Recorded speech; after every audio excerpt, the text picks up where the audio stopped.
लालू प्रसाद जब पटना आए थे तो उनके मन में बहुत सारी खुशियां थी। उन्हें इस बात का भरोसा था कि वो इस बार सफल हो जाएंगे और तेजस्वी यादव को मुख्यमंत्री की कुर्सी पर बिठा देंगे। लेकिन इतना उलझते चले गए कि उनके सारे सपने धीरे धीरे टूटते नजर आए। लेकिन अचानक से उन्होंने एक ऐसी व्यवस्था कर दी जिसको लेकर के ऐसा लगने लगा कि फिर से लालू प्रसाद बैक हो गए।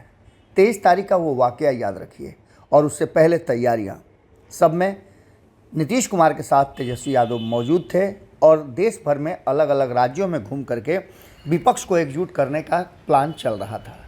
23 तारीख को ऐसा लग रहा था कि नीतीश कुमार को संयोजक बना दिया जाएगा और नीतीश कुमार पर दबाव पड़ जाएगा देश भर में घूम घूम करके लोगों को समझाने और भारतीय जनता पार्टी के विरुद्ध एक बड़ा नेक्सस बनाने के लिए। लेकिन अचानक से ये सारी बातें हुई तो उसी अंदाज में, लेकिन बदल गई। नीतीश कुमार की कहा जाए तो चालाकी या उनका राजनीतिक कौशल इस मामले में बड़ा ही सटीक बैठा और लालू प्रसाद ने इस बैठक को लीड किया, जिसमें नीतीश कुमार एक बार फिर से पीछे के कुर्सी पर बैठ गए और बिहार से उनका जो विदाई होने वाला था वो नहीं हो सका।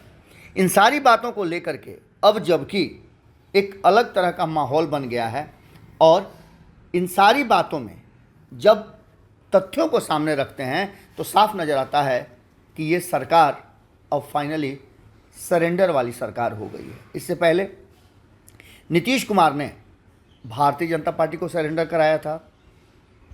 उसके बाद जब 2013 में बाहर हुए तो लालू प्रसाद को सरेंडर कराया और फिर से जब 2017 में आए तो फिर से भारतीय जनता पार्टी को सरेंडर करा दिया था और एक बार फिर लालू प्रसाद को साथ लेकर के तो आए।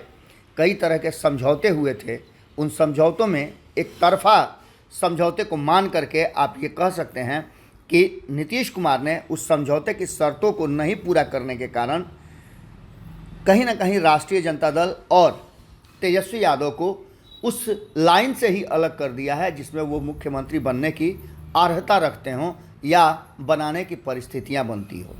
हमने कल आपको पूरी खबर बताई, आज सुबह भी हमने आपको बहुत सारी खबरों को और बहुत सारे तथ्यों के साथ आपको समझाने की कोशिश की कि आखिर बिहार में राजनीतिक माहौल क्या है।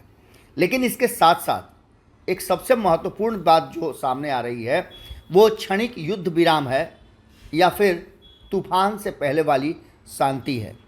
इस बात को लेकर के जब हम चर्चा करते हैं तो साफ नज़र आता है कि 5 दिन कैसे वो कट जाए, ये बात राष्ट्रीय जनता दल सोच रही है। राष्ट्रीय जनता दल को पता है कि अभी अगर किसी भी तरह का कोई बात होता है तो नीतीश कुमार के हाथ में हथियार है और वो इस युद्ध को पूरी तरह से जीत जाएंगे। नीतीश कुमार के पास एक सबसे बड़ा जो हथियार है जिसे एटम बम कहा जाता है, जो सब कुछ तहस नहस कर देगा, वो है उनकी उपस्थिति। और उस उपस्थिति में वो कभी भी किसी भी खेमे में जा सकते हैं, सरकार बदल सकते हैं। ये उनकी विशेषता रही है, राजनीतिक कौशल उनका रहा है। इस बात को लेकर के अब भारतीय जनता पार्टी भी कमर कसे हुए है कि इस सरकार का होता क्या है और समय समय पर उकसाने का काम कर रही है। लेकिन इन सब बातों के साथ साथ आपको बता दें कि नीतीश कुमार की तैयारियां कुछ अलग है और नीतीश कुमार ने वो माहौल बना दिया है जिसमें राष्ट्रीय जनता दल ने पूरी तरह से सरेंडर कर दिया है। और सबसे बड़ा बात जो आप समझ सकते हैं कि इन 5 दिनों जो विधानमंडल का सत्र चल रहा है इसमें किसी भी तरह की कोई गड़बड़ी न हो, क्योंकि पहले से ही सरकार हिचकोले खा रही है। एक तरफ जहां सरकार में अन्य जो घटक दल हैं वो सरकार की नीतियों के विरुद्ध में खड़े हैं, तो वहीं आपको बता दें कि नीतीश कुमार भी उस मौके का तलाश कर रहे हैं जहां उनके हाथ में एक और हथियार आ जाए।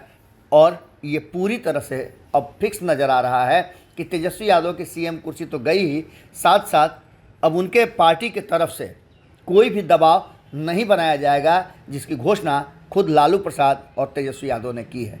कल की मीटिंग में यही फैसला हुआ है, जैसा कि सुनील सिंह ने आपको बाहर निकल के बताया कि कोई भी किसी भी तरह का बयान नहीं देगा, कोई भी मीडिया में नहीं बोलेगा, सिर्फ अधिकृत लोग ही बोलेंगे। अब ऐसी स्थिति में आप समझ सकते हैं कि ये तूफान का भी संकेत दे रही है और तूफान से पहले वाली शांति इस सरकार में छा गई है।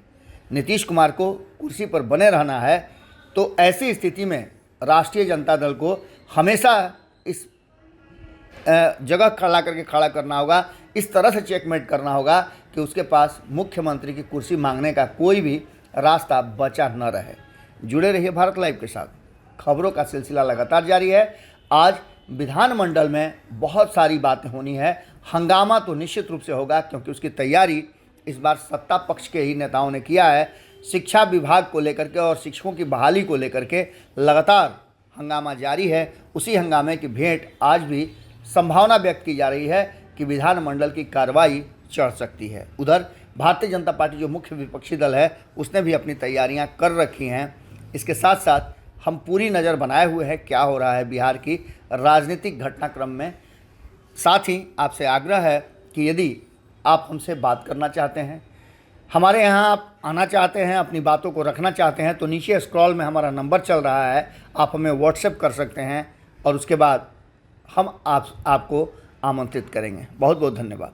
और बिहारियत से सरोकार रखेनी तो सब्सक्राइब बटन दबा के चैनल के सब्सक्राइब कर ली।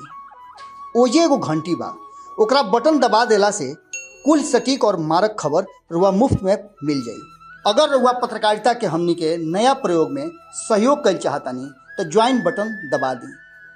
पेटीएम नंबर नोट कर ली 9386816700। धन्यवाद।